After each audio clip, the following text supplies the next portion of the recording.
So we're going to get started this morning. My name is Kieran Taylor, and I will be your moderator today. I'm UNANIMA International's Research Fellow for Family Homelessness, Displacement, and Trauma. So this webinar is part of a series that UNANIMA International are doing on family homelessness and the different United Nations Sustainable Development Goals. Today's focus will be on the people SDGs, including SDGs 1, 2, 3, 4, 5, and 6. And here to welcome and introduce this webinar is Jean Quinn, Daughter of Wisdom, who is the Executive Director of UNANIMA International. She's the co-chair of the NGO Working Group to End Homelessness, and she's also the founder of Sophia Housing in Ireland, which is permanent supported housing. She has been initiating family homelessness research at the United Nations and leading advocacy. So I invite you now, Jean, to welcome us. Thank you so much. Thank you so much, Kieran. That's very nice, and welcome indeed to everybody. And it's wonderful to see people clicking in from all parts of the world. And I suppose it's really wonderful that we're actually meeting on World Children's Day, which is really important for UNANIMA International, who are researching family homelessness. So our call today as adults is to pay attention to the voices of children and imagine a future for them. And, you know, oftentimes we say to adults about ourselves, don't talk about us without us.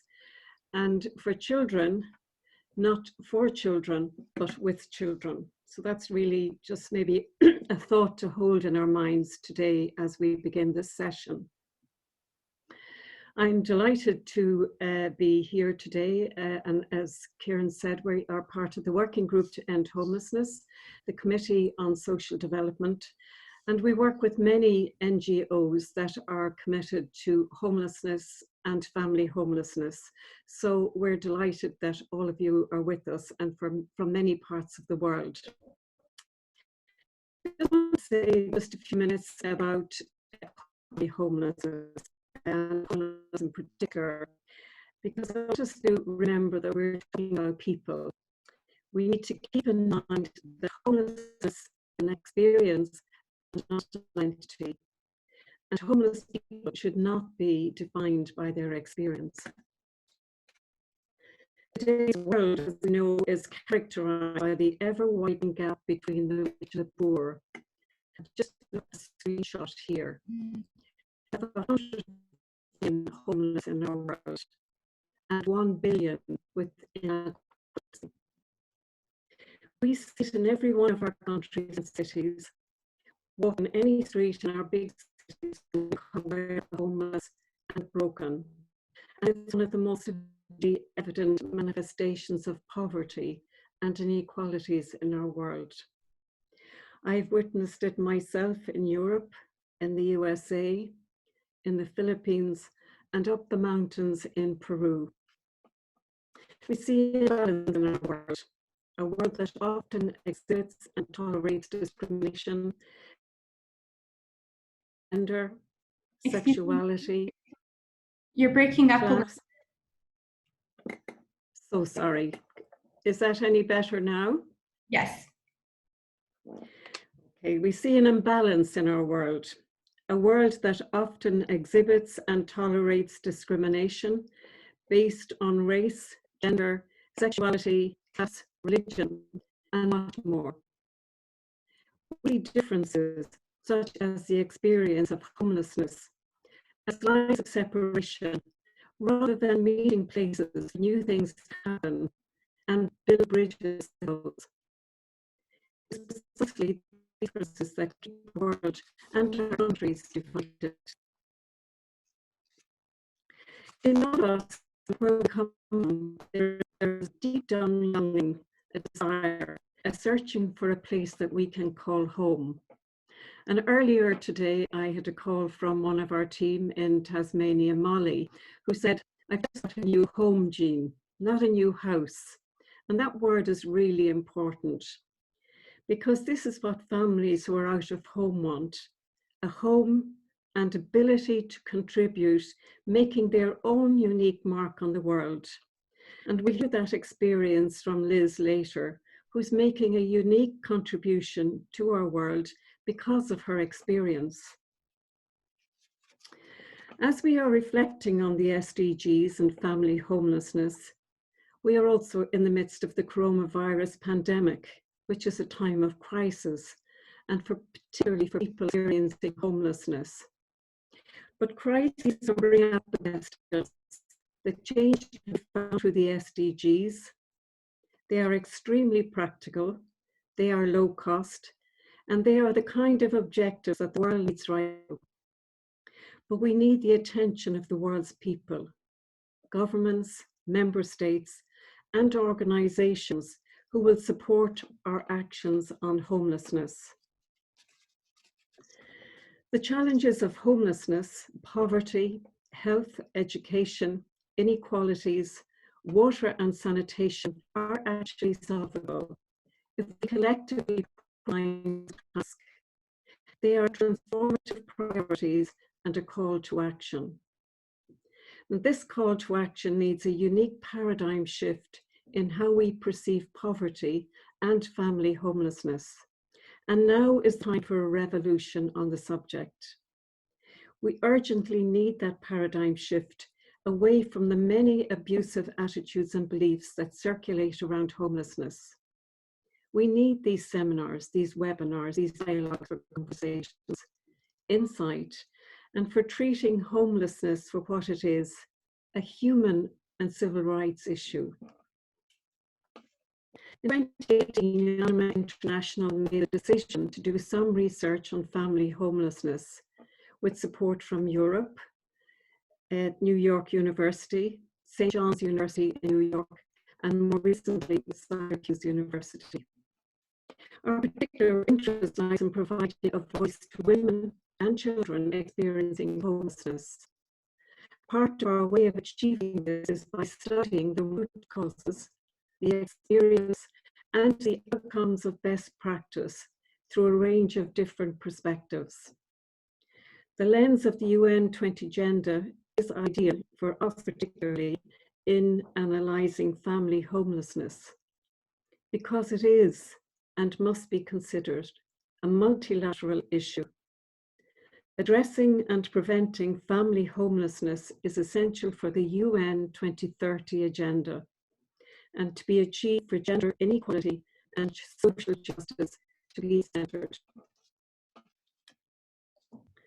We as people, organisations, governments and the UN need to be the change we want to see happening. It's clear, and I repeat again what I said at last week's seminar, that the leadership for our future must be value-based. And it's also worth saying again that the recovery that is needed cannot be a repetition of the past. We are living at a time that proved Einstein right when he said, no problem can be solved from the same level of thinking that created it. And again, as I always finish, remember, for people who are out of home, don't talk about us, that us.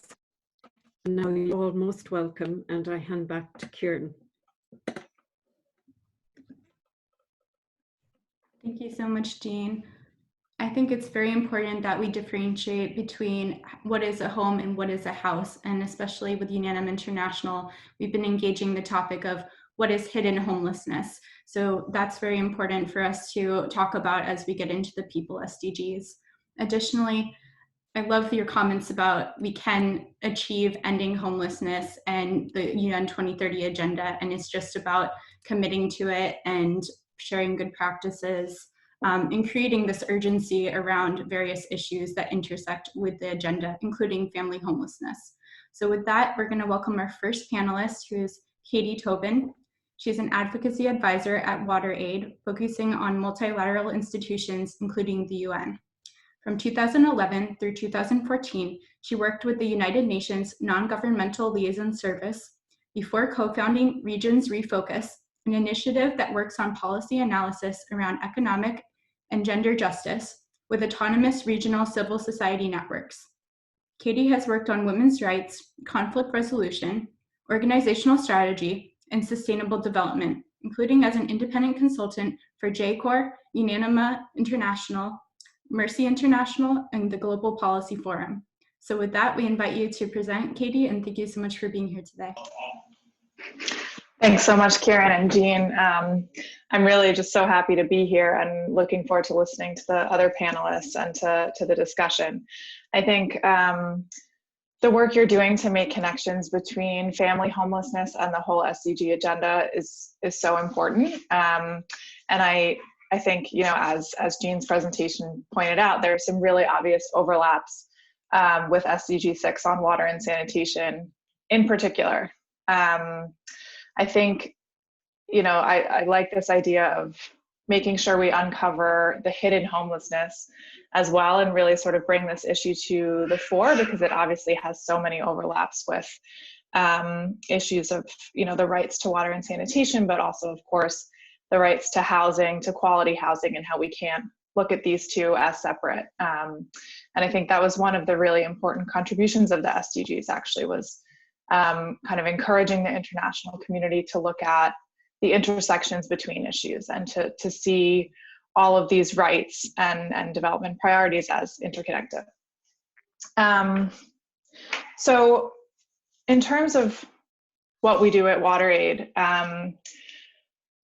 and one of the things that I've been trying to do through the sort of UN-focused work that I've been leading here is really pointing to the ways that service provision, who has access to services, whose reality and life experiences and needs and rights count in the eyes of the people making political decisions, relate to this broader examination of sort of reducing inequalities at the international level, and the importance of SDG 10 on inequalities as kind of a guiding lens for the work that those of us in specific sectors are doing.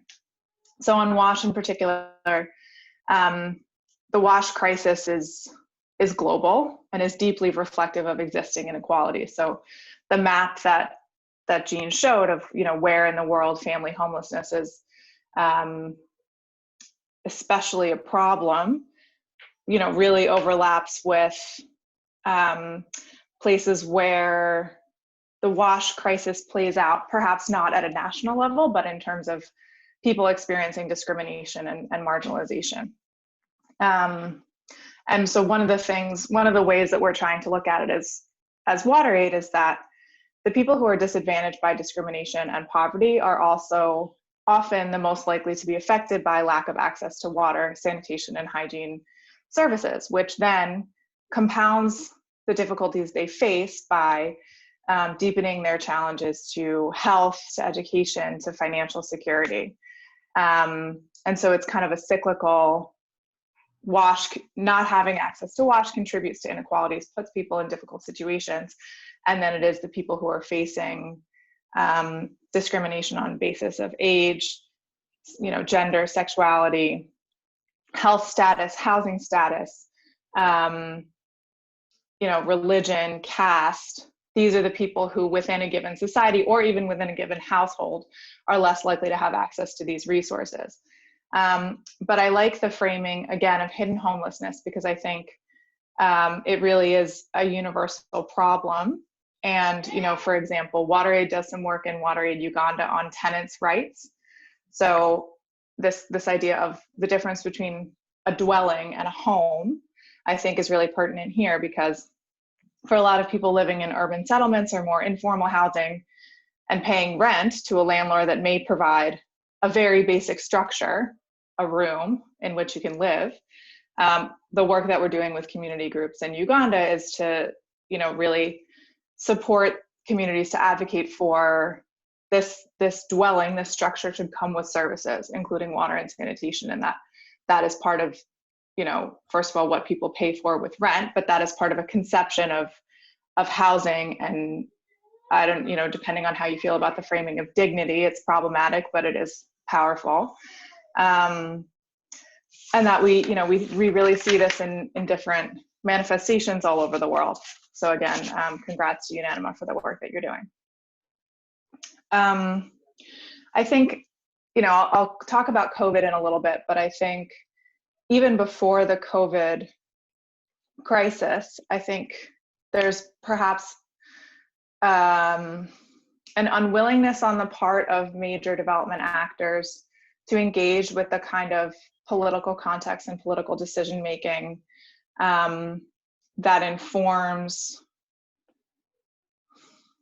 either the presence or the lack of public services that are truly inclusive and help to address and prevent things like family homelessness. And that this sort of lack of a holistic view of what are the sort of health, education, economic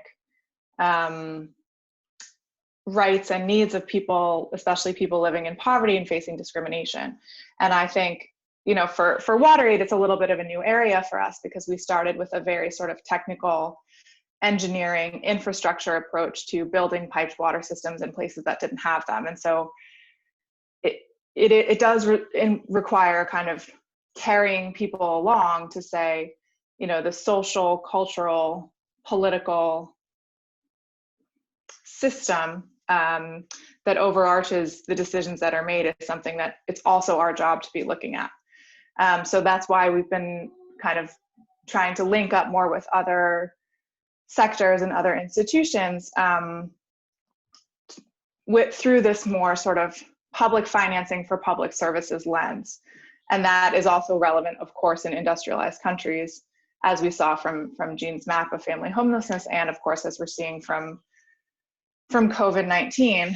And as is also coming up, thankfully, in some of the climate justice negotiations and discussions where, you know, a lot of these issues of global North countries' responsibility for greenhouse gas emissions that cause climate change that disproportionately affects global South countries, but also marginalized populations within global North countries.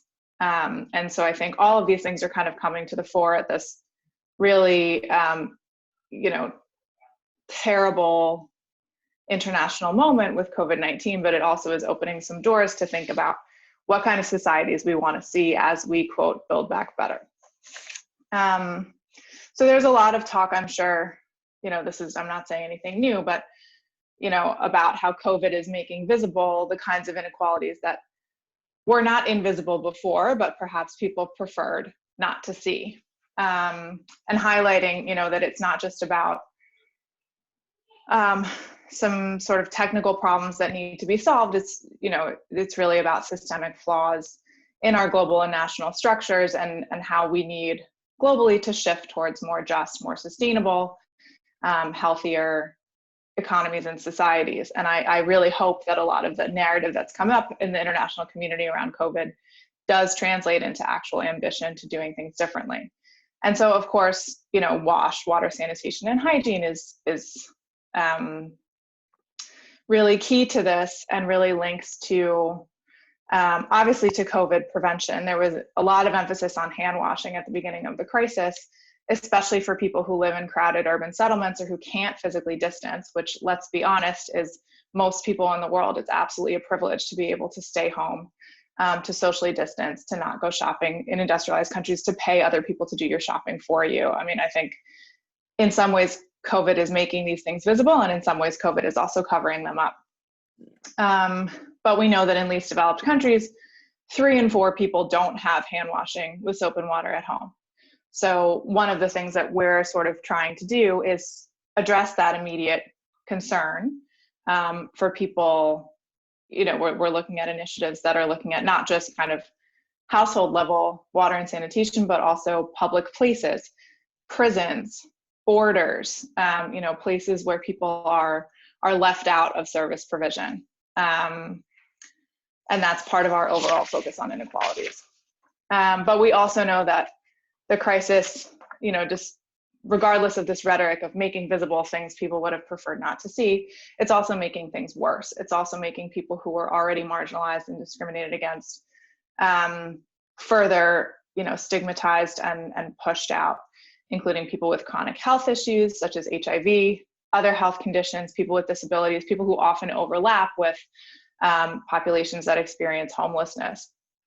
And it's causing, you know, further exclusion and injustice to those groups. And we've seen one of the things we were advocating against at the beginning, although I'm not sure what success we had, was governments and other sort of officials using COVID as an excuse to mark off entire neighborhoods or entire urban settlements as a health risk, as a sanitation risk. And we saw this in different parts of West Africa with Ebola, that the threat of disease is used by the authorities to crack down on people's freedom of movement and to increase the amount of discrimination that they face by labeling, those people live too closely together, they aren't able to practice social distancing, they don't have water to wash their hands, so we need to sort of isolate them and leave them to rot, basically, so they don't infect the rest of us. And that's a very dangerous narrative that's part of the sort of increasing authoritarianism that we're seeing with COVID.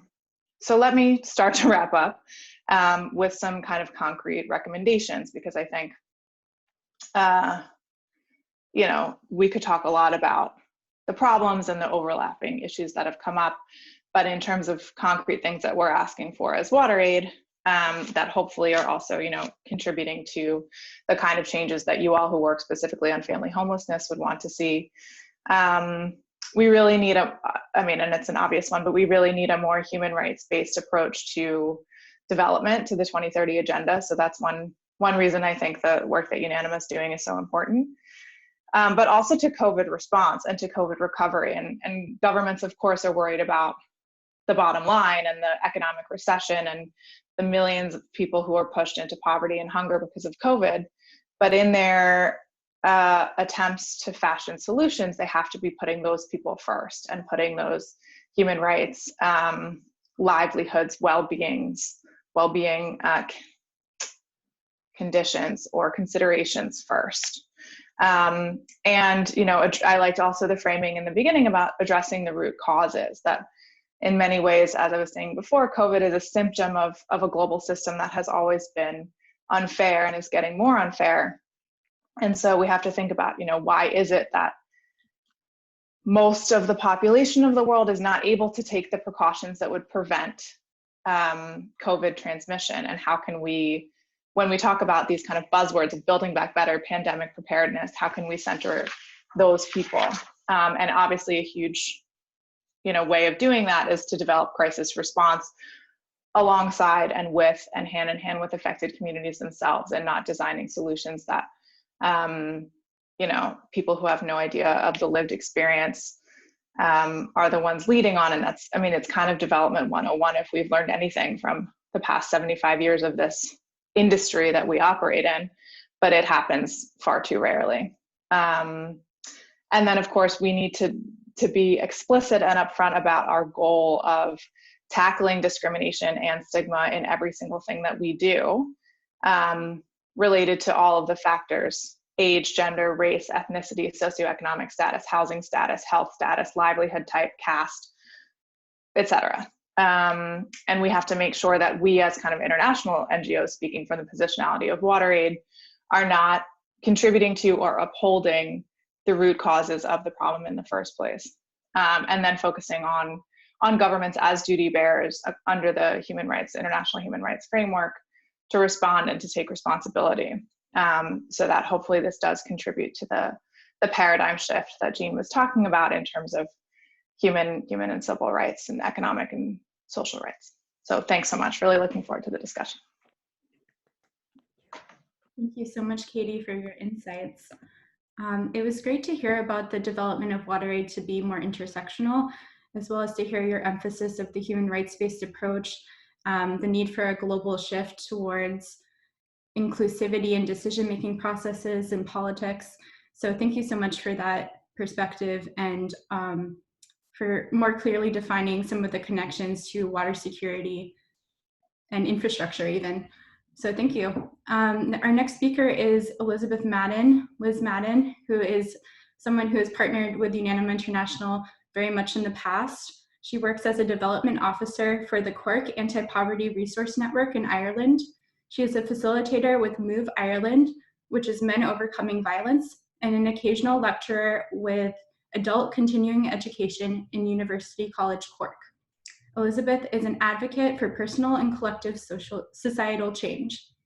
Thank you so much for being here today, Liz. Thank you, Corinne. And it was lovely hearing Katie speak as well. And it's lovely to hear from another panelist about people with lived experience, really, you know, and like hearing Katie say that makes me feel like it's normalized now to have somebody with lived experience on a panel like this. And that gives me such great hope and just reaffirms why I'm here. And as well, Katie was mentioning around, you know, the causes and looking into that. And I hope to address some of that from my lived experience today. So I guess I'll begin by thanking Jean and Corinne and UNANIMA International for inviting me here to speak as an international advocate about my lived experience of homelessness. So as I was reading the concept note for the webinar, the words homelessness is a multilateral issue jumped out at me. And I would like to begin by addressing this as it ties into Goal 4 of the United Nations Sustainable Development Goals, which is quality education. In order to educate anyone about anything, we first need to understand it, and this is where I hope to help. Addressing homelessness as a multilateral issue, SDG 4, quality education, they come hand in hand.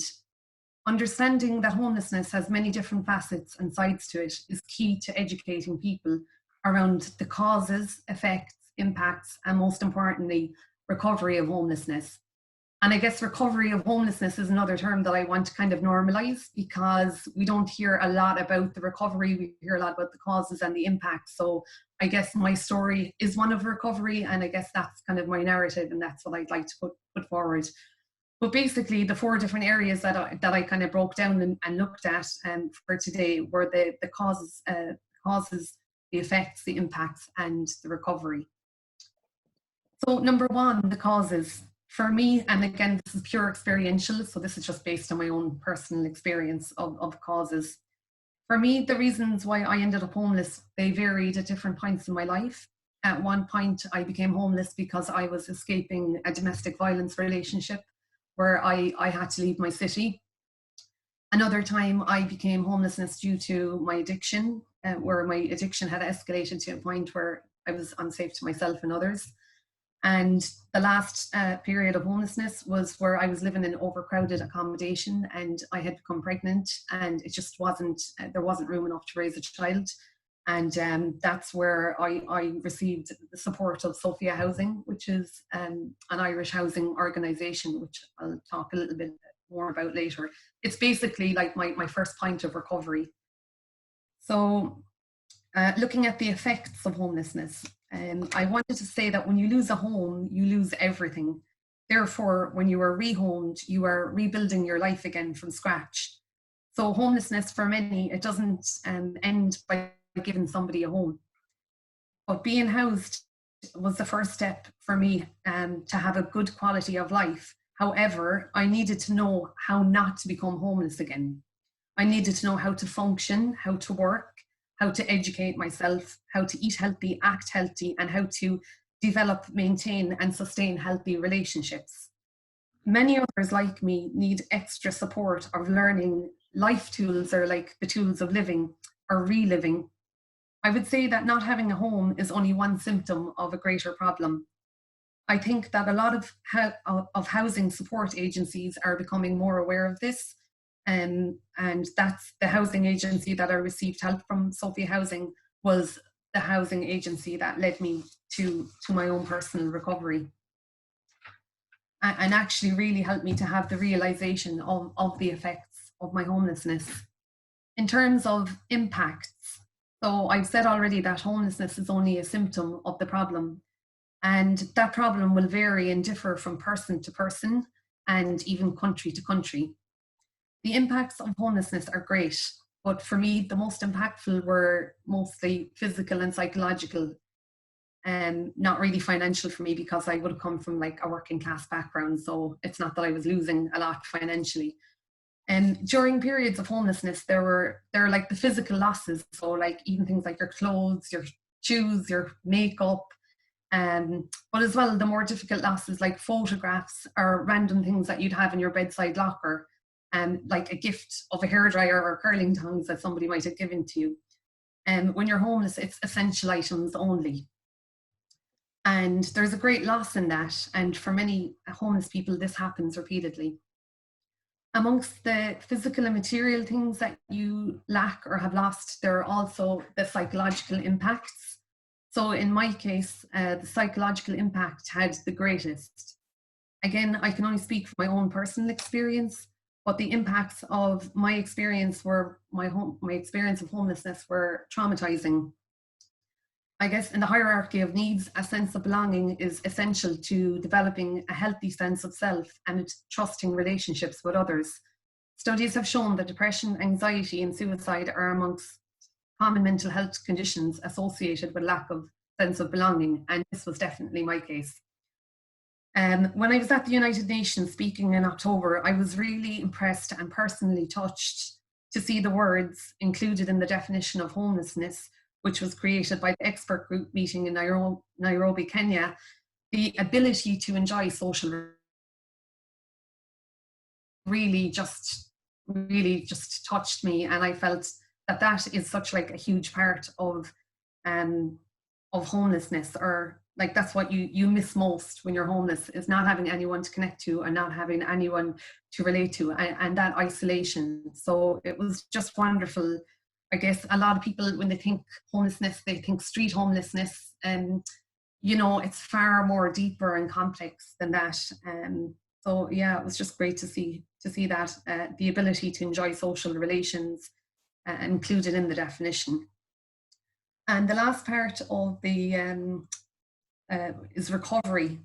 And I said, as I mentioned previously, I gained recovery in a housing agency called Sophia Housing in Ireland. And I believe that for me, the key to my recovery was having a support worker who worked with me. And like I said earlier, like getting the roof over my head was just the first step. I needed more than that. I had no life tools, I had no life skills.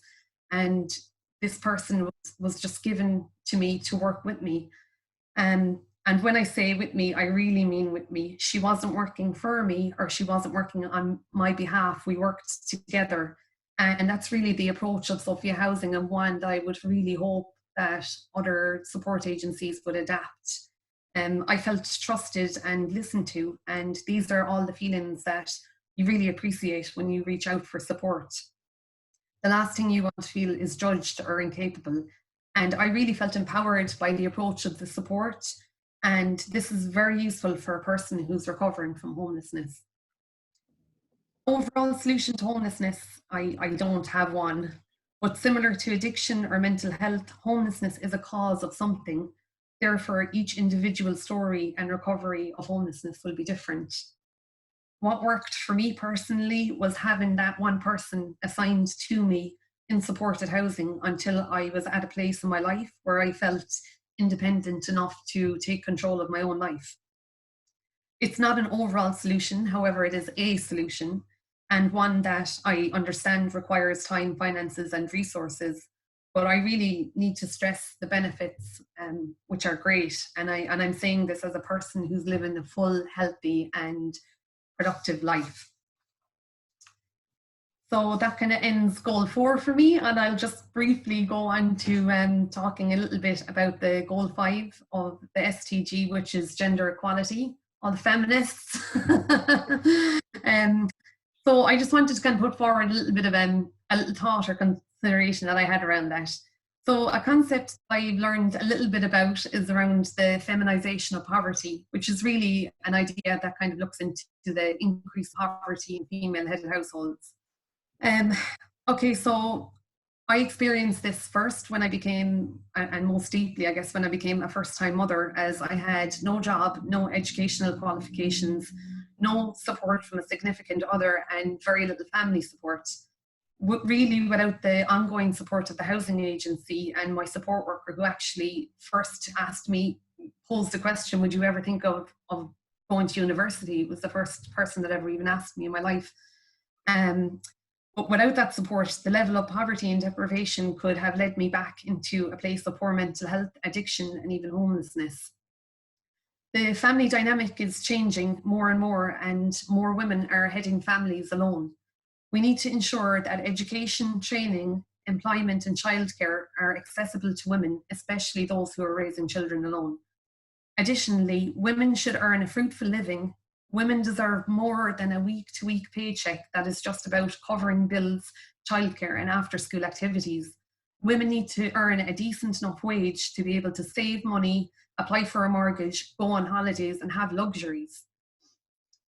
So I would encourage you to lobby your representatives to ensure that childcare supports, training, upskilling, and education and employment are readily available and accessible to all women, especially those who are raising children alone. Another area of the feminisation of poverty is the class gap. We often hear of the gender gap in boardrooms and decision-making spaces. I guess my lived experience has been, I felt like excluded enough as a woman, but then it's like a double exclusion, coming from like a place of lack of education and lack of work experience. So again, we need to have more people of class in spaces, in decision-making spaces. And more so, in addition to this, when people of class are included, they must not be included just to meet the quota or for tokenism. There must be a genuine acknowledgement of their involvement. For example, if there's a panel of speakers, please ensure that that person is acknowledged in the same way as others, whether this means in financial terms or how they are addressed or how they are treated. So I hope I've offered some insights or some thoughts, and I encourage people to ask questions if there's space to do so. And if not, feel free to contact Karen or Jean to get my details, and I'd be more than delighted to answer your questions. So thank you very much. Thank you so much, Liz. There will be an opportunity for questions at the end. I'd just like to say that every time you speak and partner with us, it brings so much joy to our organization and to me personally, because you do bring so much wisdom and intelligence and a great spirit. It was really generous of you to share your experience and to emphasize how recovery is an aspect of family homelessness that we really need to evaluate, just like the causes and the drivers. It's really interesting to hear about what a home really means, having that sense of belonging and addressing trauma. And hearing about Sophia Housing in Ireland has also been great, as that's a good practice of a leading organization with a very great model that can be replicated across cultural contexts.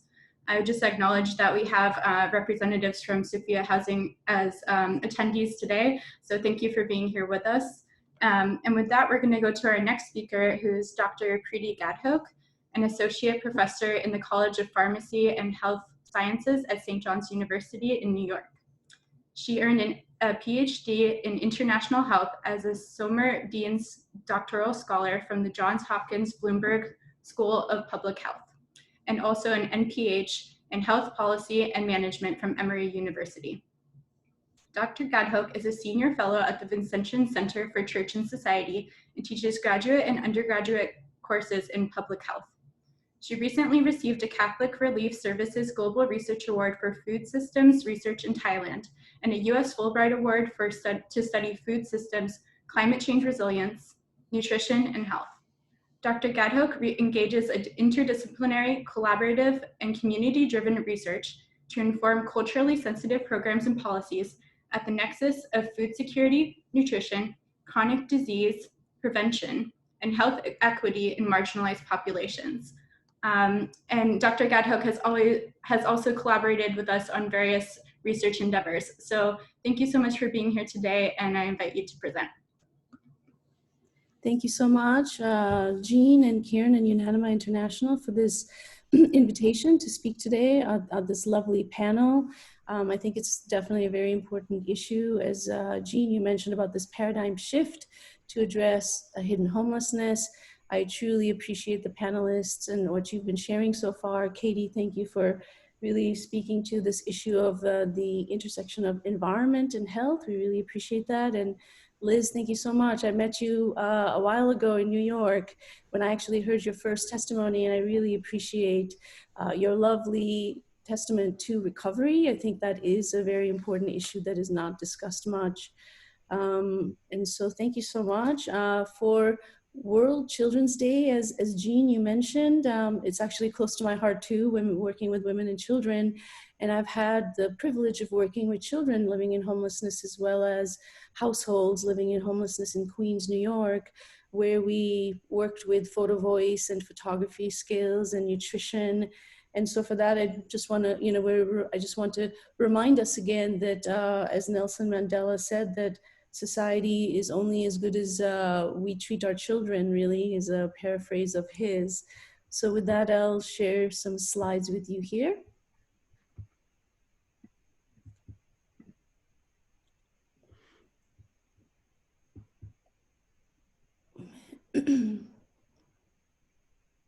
Let's see, can you see my slides?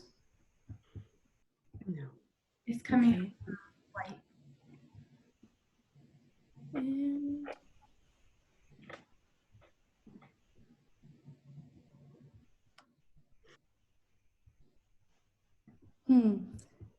something, 1 second here.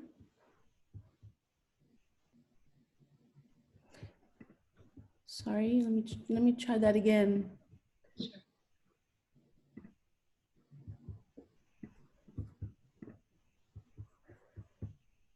Yes, we see it now. Okay, great, thank you.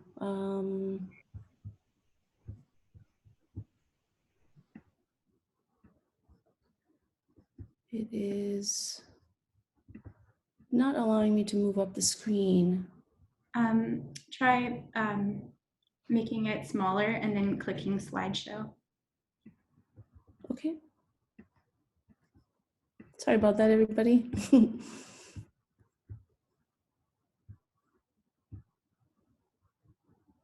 Okay, perfect. Wonderful.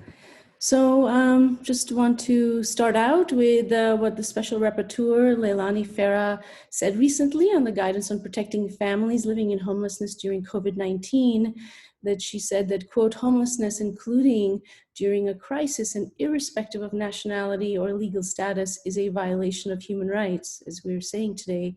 The core protections provided by the right to housing, as well as the right to health and the right to food, are so fundamental to human dignity and the preservation of life that they can never be suspended, even in an emergency.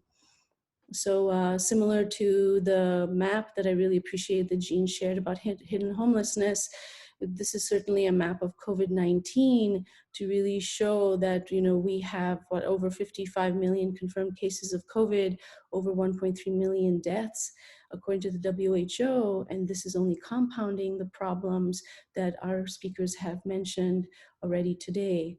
So as I believe Katie mentioned, COVID-19 has exacerbated problems today, but they have always been around. So it's only revealing the fractures in our systems, and we expect that hidden hunger will be more widespread in 2020 right now and beyond, as you can see in the world map. According to the FAO, they forecast an increase of over 14 million to over 80 million with acute food insecurity among undernourished populations. And the increase in the number of hungry may go up from the current number to over 800 million. So this is very alarming. According to a UNANIMA report that I participated in, it's actually the second volume. Pablo Sanchez spoke of the Hunger Project, where he works, in a study where they looked at 7 African nations, reporting that inadequate housing, particularly housing materials that are inadequate, can lead to 7 times greater experience of moderate to severe hunger within 30 days. And certainly, as we're talking about hidden homelessness, food insecurity is also hidden. It's largely invisible, it's cyclical, it goes between transient and chronic, and it certainly calls for a coordinated global response that's multi-sectoral and multi-institutional. So thinking about SDG 2 recommendations, this is a combination of what was stated by UNANIMA in the wonderful reports, as well as some updated information from COVID-19 reports, that first kind of thinking about structural to individual levels, we must build emergency preparedness across local and regional levels to include these coordinated efforts that are at the intersection of and that address right to housing, right to health, and right to food together for these families. We need to adopt universal operational terminology on food insecurity. And based on what Liz said, it's the lived experience, it's the worrying and the distress that's just as much important as the measures of whether or not you can afford to buy food. And the aspect of the home, certainly if there is no home, that can exacerbate how you can even get food.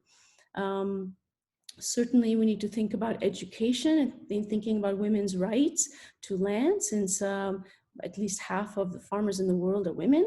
And so we need to advocate for country strategic planning that is focused on the community and is also focused on meeting children's nutritional needs. We need to meet immediate food and nutrition needs of homeless populations by boosting emergency food assistance programs. We need to also think about, certainly beyond health and food, the economies to transform global food systems, to expand and build resilient food supplies in a way that is empowering farmers and retailers in the economy, thinking about families who may be living in homelessness and how they can be supported with jobs in addition to provision of food. Thinking about providing subsidies for healthy foods, nutrition education to empower families, children and women and families to be able to make their decisions. It's really similar to what Liz said about how she empowered herself to educate herself. And the shift towards regenerative farming and green technology. So that was SDG 2. SDG 3, which is about ensuring healthy lives and good well-being and health. The problem really is very alarming as well. Family homelessness, we know, is a global health and human rights crisis, and it's further compounded by COVID-19.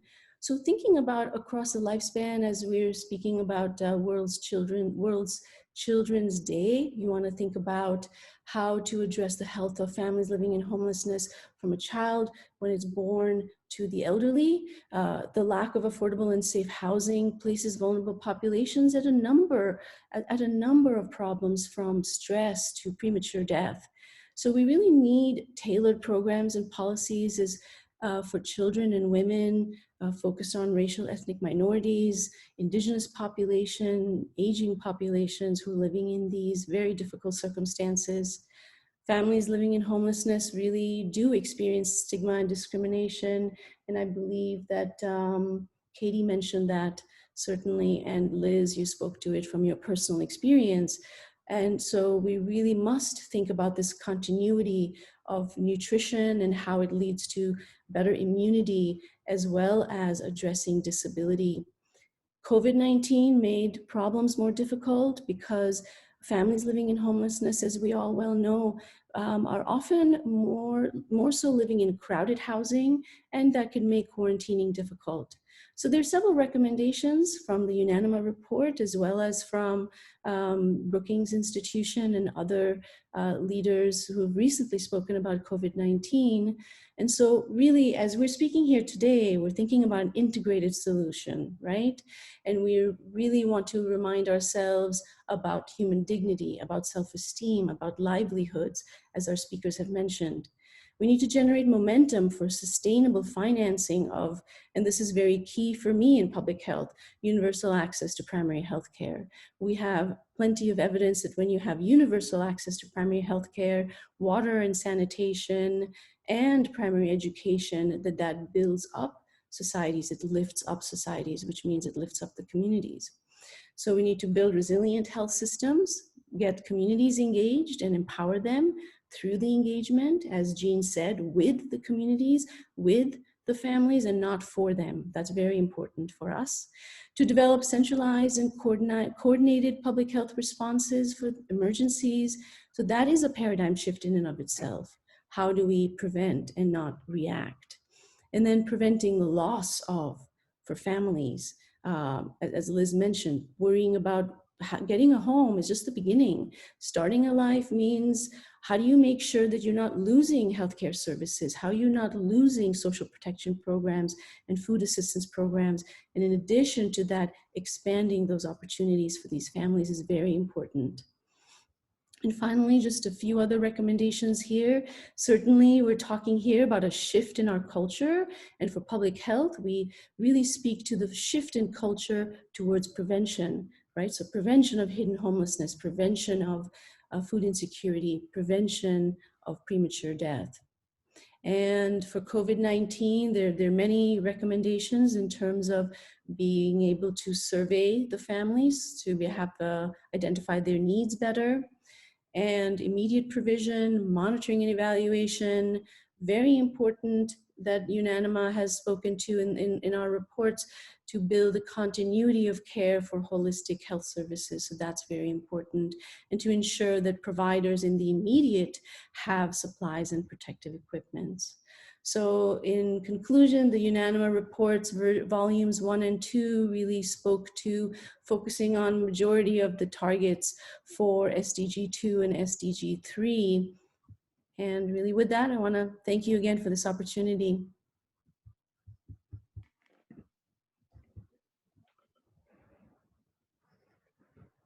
Thank you so much for your presentation today. You covered so much ground that I don't even know how to accurately summarize that. But I would say that your emphasis on the human rights approach and addressing human rights together, including health, hunger, homelessness, is really essential and something that we do advocate for significantly. Also, your emphasis of using and focusing on children in order to affect community and family health is great. That suggestion of universal access to primary healthcare is extremely important and something we've really seen coming across research on homelessness and its causes and also recovery. So thank you so much for everything, including putting in the COVID-19 context, which many of you have already done today. So with that, we're going to invite our last panelist, Annamaria, to present. Annamaria Santoro is the Senior Director of Operations at Homes for the Homeless, which is HFH as an acronym, managing all education and social services programming for 4 shelters serving families experiencing homelessness in New York City. Prior to her role at Homes for the Homeless, Annamaria worked as Director of Community Partnerships at Housing Works and as an outreach supervisor at the National Association on Drug Abuse Problems. Annamaria received her master's in education from DePaul University in school and community counseling and has a bachelor's in childhood education from CUNY Brooklyn College. Thank you so much for being here today, and please go ahead with your presentation. No, thank you so much. It's just such an honor to be with all of you virtually. So I'm going to just share my screen. So give me 1 second, sorry. There we go. Okay, slideshow. All right. Oh, sorry. Okay, here we go. So hi everyone, my name is Annamaria. I'm the Senior Director of, Operations for Homes for the Homeless. Sorry, just having technical difficulties there. So I'm not going to read off of every slide. Ideally you'll have these slides after the presentation. But I am going to touch on them. So I'm just going to give a little bit of background of Homes for the Homeless, also known as HFH. So we are a organization that supports families. So currently we operate 4 families with children's shelters. So we have 3 in the Bronx and 1 in Queens. On any given night, we can have 530 families with 725 children. We would say that our average client base is about 30 and a half years old, single female, unemployed, with 1 child. The items that I'm going to touch on today are the services that we offer at each site. and the programming that we like to involve ourselves in. So as you can see from the slide, we have on-site childcare, early educational programming, after-school rec, wraparound social services, and employment training that I will touch on more so. So while reading about the Sustainable Development Goals, one that really stuck out to me most was SDG 1. And the reason why was because of the implementation of programs and policies to end poverty in all its dimensions. And really the focus of the importance of what programming can really bring to a family.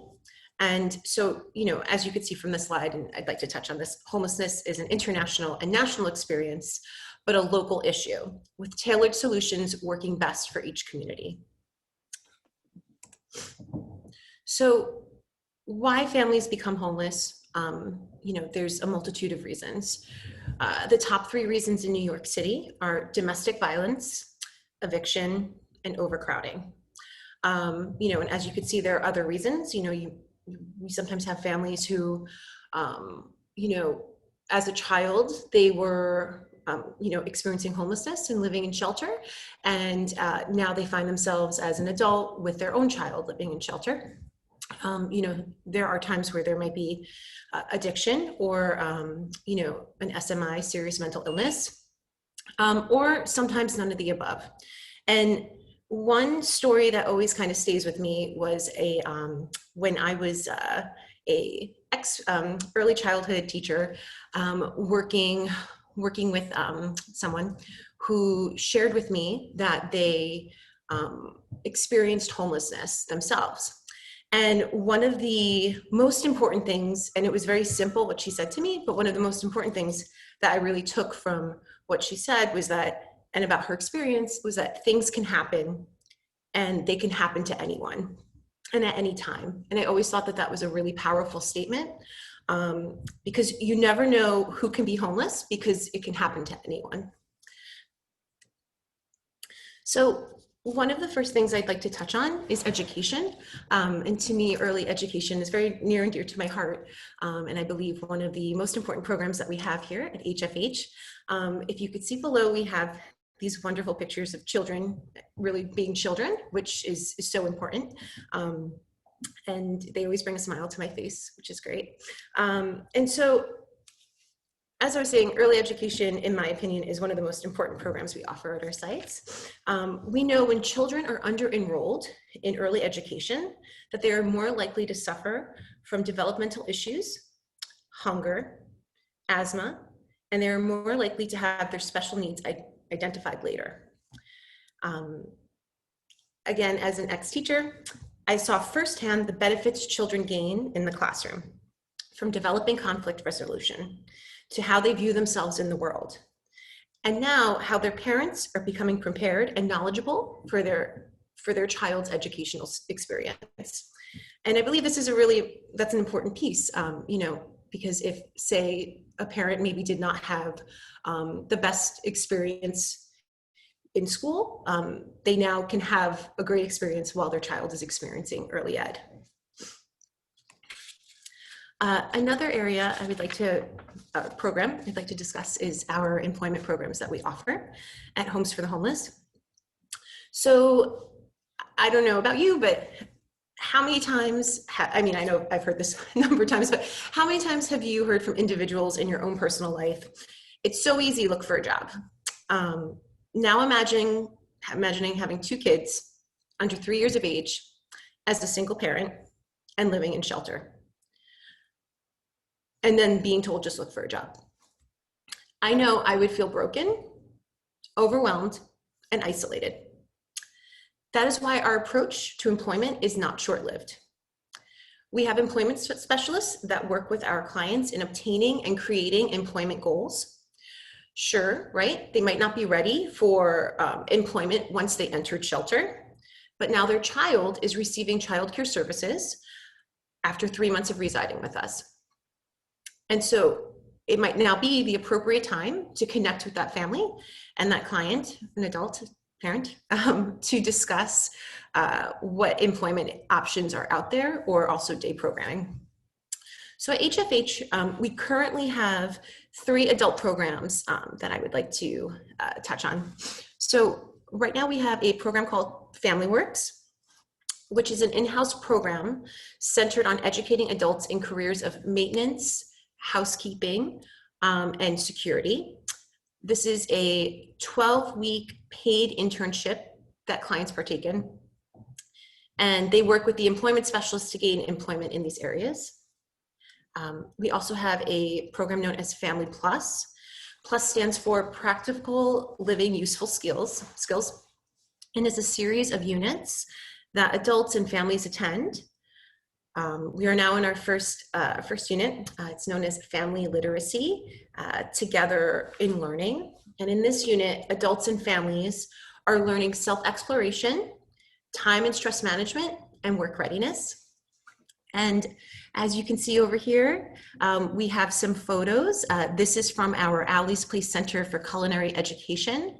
And you could see our chef instructors working diligently hard with our students, teaching them recipes and going over different skill sets for working in culinary. So at our brand new facility, known as Alley's Place, we have a culinary program that focuses on job readiness and placement within the food industry. Another program I'd like to touch on is our social services program. So we have a department known as Family Services. And personally, again, I feel like Family Services is sort of the nucleus of what we do. When a client comes in or a family comes into shelter, this is the first department that they really work with. This department is made up of so many important roles. So we have social workers, case managers, we also have substance abuse support, as well as employment and housing services. Our overall goal is to have the experience of homelessness be their only or their last. This department is available to families to act as a constant supportive service, always available to provide on-site case management, as well as linkage to internal and outside programming.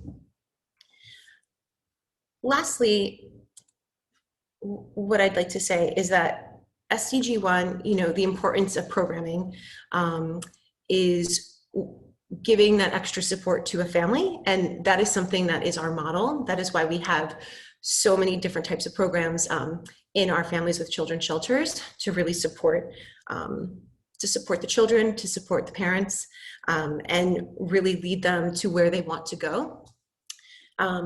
So thank you so much for allowing me to share our model with you. And yeah, thank you. Annamaria, thank you so much for sharing that model. I think the variety within it really shows the intersections of these various SDGs and multilateral issues on the issue of homelessness. From today's panelists, we really cannot deny that homelessness is very much multifaceted and has so many different factors and elements affecting it. So the emphasis on meeting children's rights and human rights in general is really, really important. And I think it's something we really must encourage and direct our governments to and other political actors to as we continue on in the struggle to end homelessness. So with that, we have to say thank you so much to all of our panelists. And I really appreciate the different perspectives and even the feelings that you've brought forth in your presentations. Now, we want to invite some questions for the panelists. So if anyone has questions from the audience, you can feel free to either raise your hand or type them in the Q&A.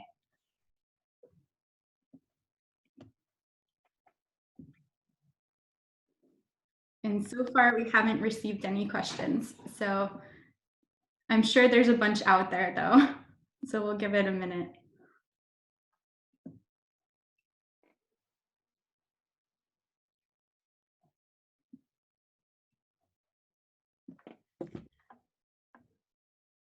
Maybe get a summary from each panel, Kieran, for a minute. Sure. So we actually went in reverse order today with the Sustainable Development Goals, starting with SDG 6, which is the right to clean water. We've seen that presentation from Katie Tobin at WaterAid really emphasizing that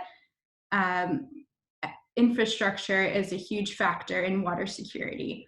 And also having the COVID-19 response not more isolating to marginalized populations within various communities.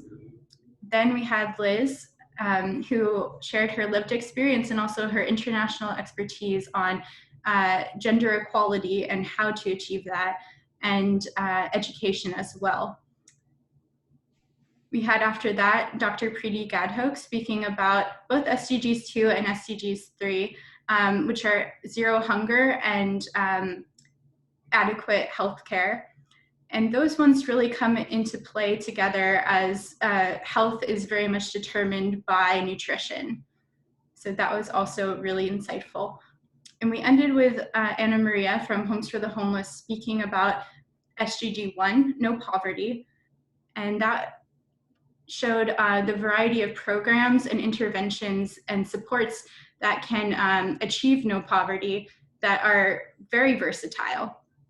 So all of these different SDGs have been analyzed in relationship to family homelessness through UNANIMA International in our publications, Family Homelessness Through the Lens of the United Nations 2030 Agenda, Volumes 1 and 2. And I'm going to start out with a question now from the Q&A that says, what incredible programs, that's the comment, where does the financing come from and for these programs and facilities? So I think from your various affiliations, if you could share a little bit more about the programming and what's behind that, making it happen, that would be great.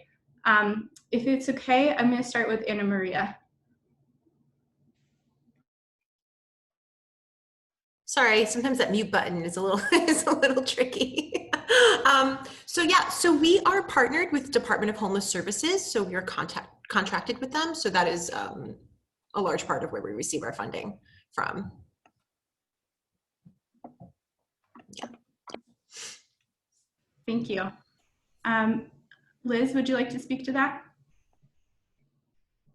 I don't actually, in terms of, I don't know where the funding, I'm not familiar with the funding bodies and the fund, just from accessing as a service user. So sorry, I don't, maybe Jean can answer. Jean is raising her hand. So just in relation to Ireland, some of our funding comes from the government. The capital assistance funding will come from the governments. But if you're looking at wraparound services, which we talk about a lot, and you've talked about it, Liz, a lot, and women who experience homelessness talk about it a lot, that really comes from voluntary contributions. But I'd also like to say that in relation to properties, a lot of properties in Ireland are donated by religious to housing organisations, and especially to Sophia, as places to for families, particularly who are out of home. And so the governments then will convert them into family type buildings. And then we as an organisation, I'm saying we, I go in and out of that, the founder bit a bit, but we actually try and get the funding from all sorts of sources, so that what Liz talked about, that support and that wraparound service, and I think Annamaria said, to make homelessness just one experience, and I've worked in that myself. And to me, we're about breaking the cycle of homelessness, so that support element is key to what we're talking about. So it's that combination of fundings. Thank you so much, Jean, for that clarification and insight. Dr. Gadhoke, would you like to share on that? As I shared in her bio, she has received a Fulbright Award as well as other funding to do research. Yes, sure. Thanks, Kieran. Sure. I think I would certainly second what Jean is saying in terms of governments are supportive, as well as donors and religious institutions. There are also, I've received funding as an academic, I've received funding to support my research, also from basically institutions or foundations. So there are foundations like the Annie E. K. Foundation, and several of the foundations that really focus on homelessness. There's Kellogg Foundation that works specifically in a few states, for instance, in the United States, and they're focused on children and indigenous populations. For instance, in Thailand, having just gone there last summer, not the summer, because this was a COVID summer, I was here, but the summer before this in Thailand, that was as a government, to Jean's point, homeless projects are very much funded by the government. So it's really a number of entities, multilateral organizations as well. Thank you so much. The next question is, what are some of the obstacles to ending global homelessness? And who would like to speak first? I'll go, since I had no contribution to the last one. I guess it's relative. There's no one answer fits all. You know, it's relative to, like I said, person to person, city to city, country to country. It's very individual. And like I mentioned, I understand the financial resources and the people resources that it would take to try and approach some sort of a solution to homelessness, but it's really relative. Not an answer, but just a consideration, really. Thank you, Liz. Annamaria or Dr. Gadhoke, would you like to speak to that? Yeah, I mean, I would say, you know, it's really the support, you know, investing in people, investing in programming, investing in communities, I think is really the key. Yeah. Thank you. Mm-hmm. Sure, and I could also just dovetail that to say that as you and I have spoken, Kieran, political will and having governmental commitment and sort of going back to the multilateral commitment, but also like on a national level to have a commitment, that's very important. And that's why I really appreciate this opportunity to speak here, is because advocacy is very important, as Liz is saying, from the ground up. Each one of us speaking is making the voice bigger and bigger. And then ultimately we want the decision makers to really be on board. Yes, Jean. I just think to add to that, I think what's really important, first of all, is that we get a clear definition of homelessness in the world. Various governments throughout the world in all of the countries perhaps have their own idea of a definition or some way of describing homelessness, but we don't have a universal definition, and that's an issue. Neither do we have a count, so we don't know when people say globally, what are we talking about? We don't have the data. So for us in the working group to end homelessness, that's really important as well. And thirdly, we cannot solve the problem without housing. Housing is crucial to what we're talking about. And in UNANIMA International, we talk about housing with support, that wraparound services that both Annamaria and Liz talked about. And that's really what we are trying to do in order to end homelessness. Thank you so much, Jean. I would add on to that that the commodification of housing is one of the biggest obstacles we face, and that's also mirrored in the commodification of our healthcare systems and of water and these various other human rights that are very essential to human well-being and also to sustaining a household and family. So we really emphasize that human rights-based approach, and again, bringing up the paradigm shift and being able to say that this is a human rights violation when someone is experiencing homelessness, and that is something we need to stand up for. So thank you for that question. Another question we have here is, if the panelists could speak a little bit about domestic violence as a driver of homelessness, any insights on the issue?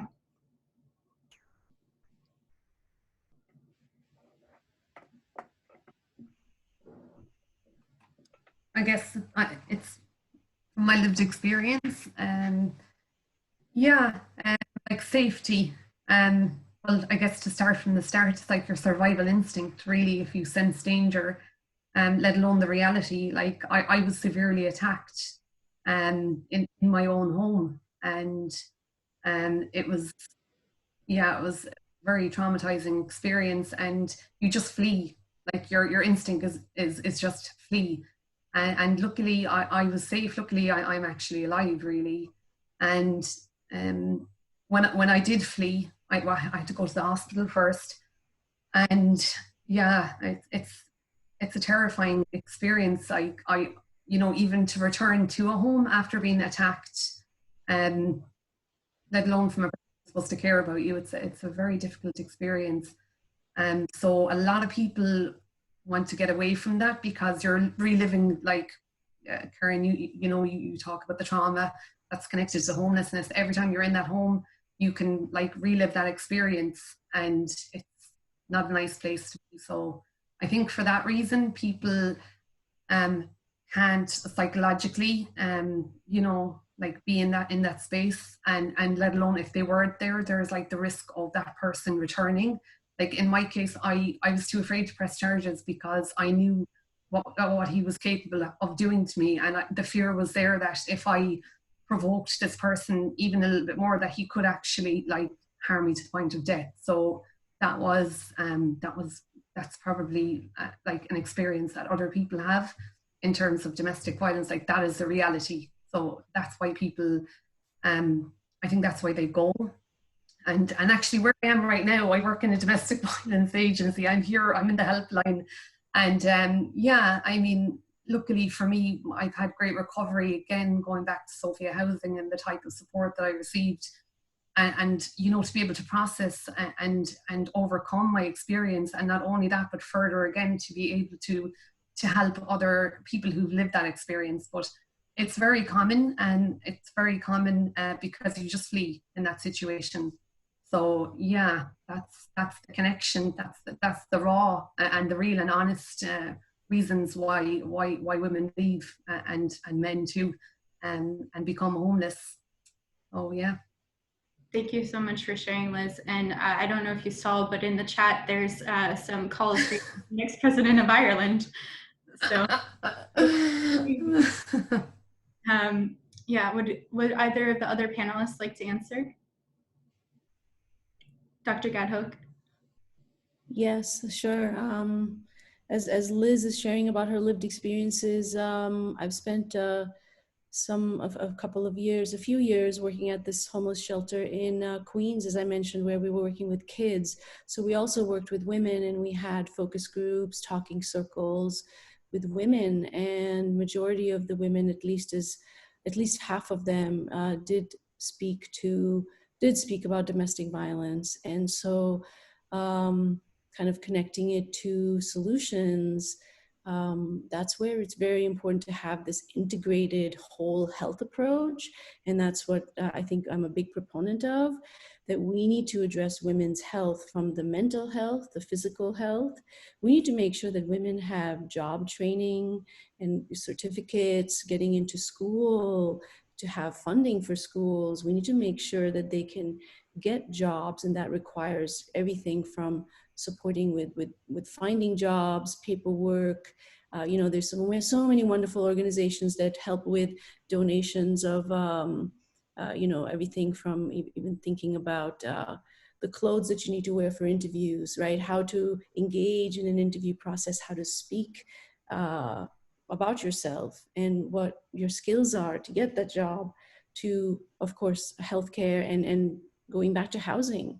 So living in this temporary shelter, interestingly, this temporary housing residence there's a limit to how many months you can live. And majority of the women that I've spoken with and that my team's spoken with live past that limit.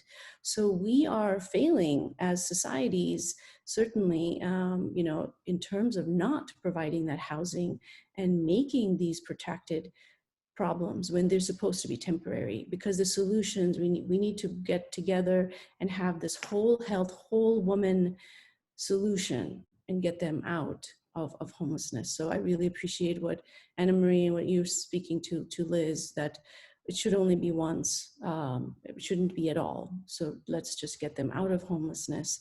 That's going to take a lot of coordinated effort. And that's why I'm so glad we're speaking about this today. Thank you.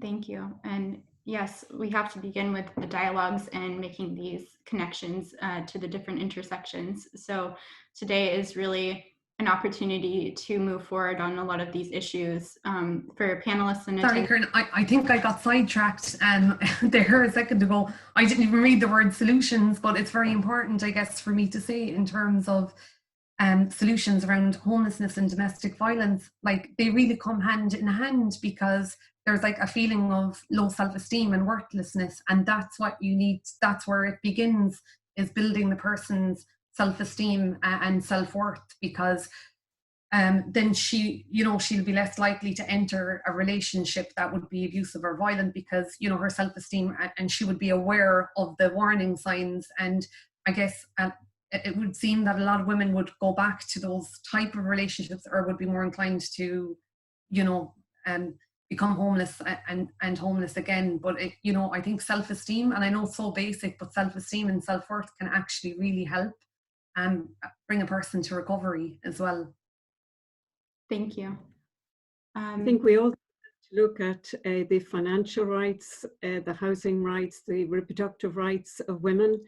I think it's another subject that we could spend a long time with, and we have been trying to address it as part of the drivers or causes of homelessness.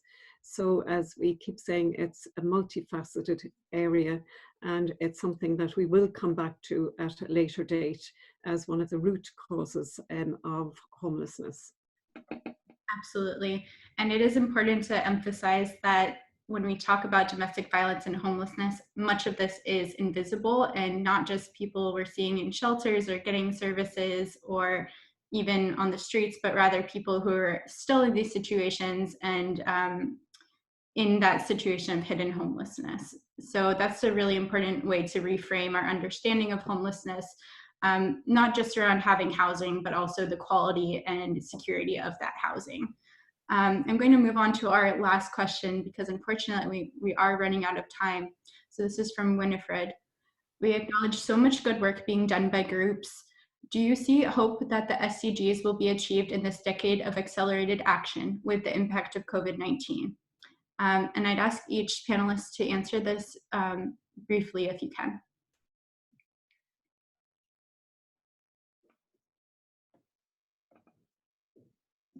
Can we start with you, Annamaria?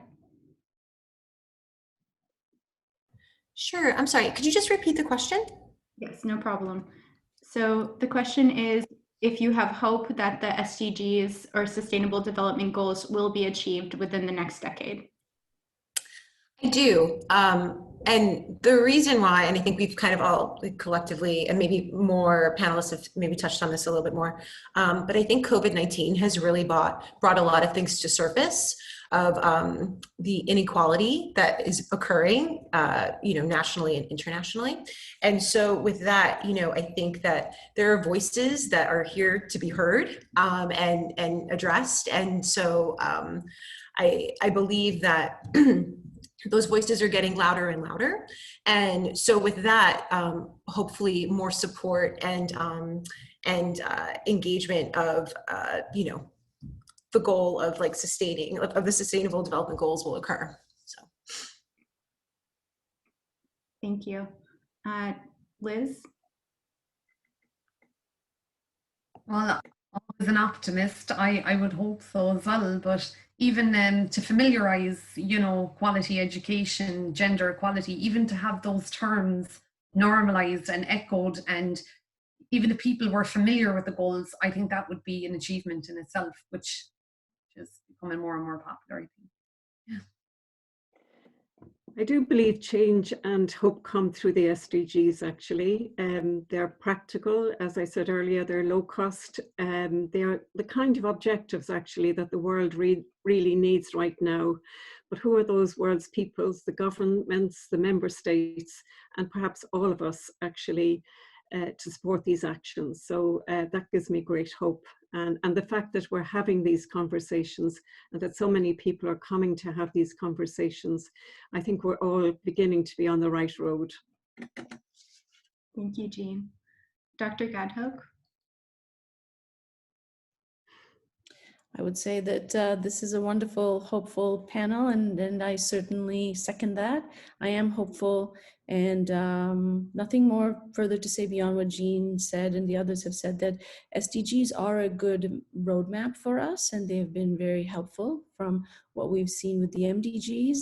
So I am also hopeful that we will be able to achieve what we are intending to achieve with the SDGs and continuing. It's going to continue to be a process, and we all must have hope in order to achieve equity, human rights, justice. Thank you so much. I would mirror what you just said, and if we don't have hope and motivation, we won't get anywhere.